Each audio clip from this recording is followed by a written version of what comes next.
नेता कैसा हो, दुकानदार भाइयों का नेता कैसा हो, इनकलाब जिंदाबाद, इनकलाब जिंदाबाद, जिंदाबाद। कौन जीतेगा बांकीपुर की जंग, अब ये फैसला जनता को करना है। लेकिन जोर आजमाइश चल रही है लगातार। कह सकते हैं कि प्रशांत किशोर ने आकर पूरा खेल को कहीं बदल दिया है या खेल में नया ट्विस्ट पैदा कर दिया है, क्योंकि अब उनके नाम की चर्चा उस इलाके में हो रही है। लंबे समय से वो वहां काम कर रहे हैं, लंबे समय से लोगों के बीच में जा रहे हैं।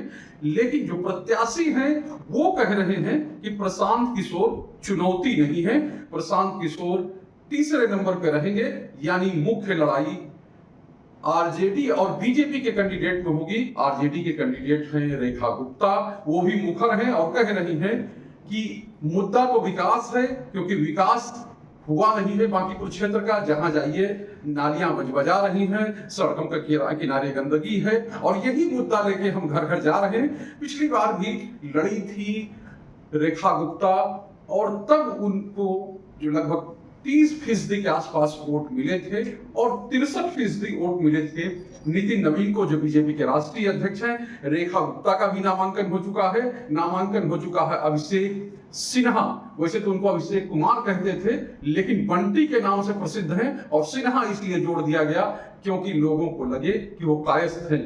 कायस्थ बाहुल्य सीट है, इसलिए लगना और दिखाना भी जरूरी है। और जब से उनके नाम की चर्चा हो रही है, जब से उनका नाम घोषित हुआ है, तब से उनका नाम बदल दिया गया और कहा जा रहा है कायस्थ है। ये कायस्थ पे जोर विशेष है, क्योंकि कायस्थ सबसे ज्यादा है। ये कहा जा रहा है कि 70,000 के आसपास कायस्थ वोटर हैं, और यही वजह है कि कायस्थ का एक तरह से कहा जाए कि नाम जो है वो तेजी से लिया जा रहा है। बांकीपुर का इलाका है, लंबे समय से जो नवीन किशोर सिन्हा हैं, नितिन नवीन के पिता, 1995 से वो विधायक रहे। जब उनका निधन हुआ और तब से पटना पश्चिम पहले ये सीट हुआ करती थी, और 2008 में परिसीमन हुआ, 2009 में पहला चुनाव हुआ, और तब से लगातार कहें कि उससे पहले भी जो नितिन नवीन जी के पिता के मृत्यु के बाद वो बने थे वहां के विधायक, और लगातार विधायक रहे, मंत्री रहे, और कई मंत्रालय देखे, वो चाहे नगर विकास हो और चाहे पथ निर्माण, जिसमें सबसे ज्यादा समय तक रहे। अब बीजेपी के राष्ट्रीय अध्यक्ष हैं और उन्हीं के पसंद का वहां का उम्मीदवार है अभिषेक यानी बंटी, और वह जो युवा मोर्चा के उपाध्यक्ष हैं, प्रदेश के उपाध्यक्ष हैं। नामांकन हुआ है, नामांकन में तमाम जो नेता हैं वो शामिल रहे। एक विशेष बात यह है कि नामांकन के दौरान जो अच्छी खासी भीड़ है, अच्छी खासी नेताओं की गैलेक्सी है, वो देखने को मिली है अभिषेक के नामांकन में। जबकि नामांकन जो हुआ है रेखा गुप्ता का, उसमें ज्यादा नेता देखने को नहीं मिले। तेजस्वी यादव अभी हैं नहीं, तेजस्वी यादव बाहर गए हैं, तो ऐसे में कमान जो है रणविजय साहू यानी उनको प्रभारी बनाया गया है, उनके हाथ में थी। और उसके अलावा मन्नीलाल मंडल जो प्रदेश अध्यक्ष है आरजेडी की, कांग्रेस की तरफ से आए थे, जो राजेश राठौर मुख्य प्रवक्ता हैं, मीडिया विभाग के इंचार्ज हैं वो। तो इस तरह से ये कह सकते हैं कि पहले से ही जो उम्मीद है, जिस हिसाब से होना चाहिए, वो चीजें नहीं दिखी। लेकिन चूंकि लड़ना है तो लड़ना है। और अगर जनसुराज की बात करें तो जनसुराज में अकेले ही प्रशांत किशोर हैं। प्रशांत किशोर ये कह रहे हैं कि अगर आप सम्राट चौधरी को हटाना चाहते हैं, सम्राट चौधरी को कुर्सी से उतारना चाहते हैं, तो आप मुझको वोट दीजिए, क्योंकि इस वोट का मायने मतलब बहुत है। भले ही सरकार नहीं बदलेगी, लेकिन मुख्यमंत्री बदल जाएगा, ये वो बता रहे हैं, ये वो कह रहे हैं। हालांकि पहले उनकी भाषा कुछ और थी, अब भाषा कुछ और हो गई। उसको लेकर एक अलग से बात करेंगे कि आखिर इस रणनीति के पीछे की वजह क्या है।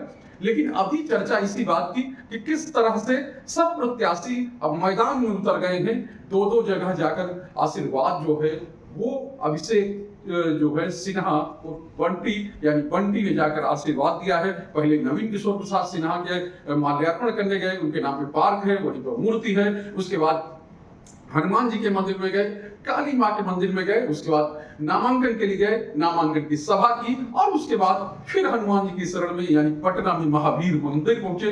और लगातार कह सकते हैं फील्ड में हैं और फील्ड में काम कर रहे हैं। काम करने का मतलब वोट मांगना इस समय, क्योंकि वहां पर चुनाव है, 30 तारीख को वोटिंग होनी है। उससे पहले यानी कि अगले जो 15 से 20 दिन जो है पूरे जितने भी प्रत्याशी हैं उन सब के लिए करो या मरो वाले हैं, यानी कि रोज उनको निकलना है, अपने लिए वोट मांगना है। और वोटर किस करवट बैठता है ये देखने वाली बात दिलचस्प होगी।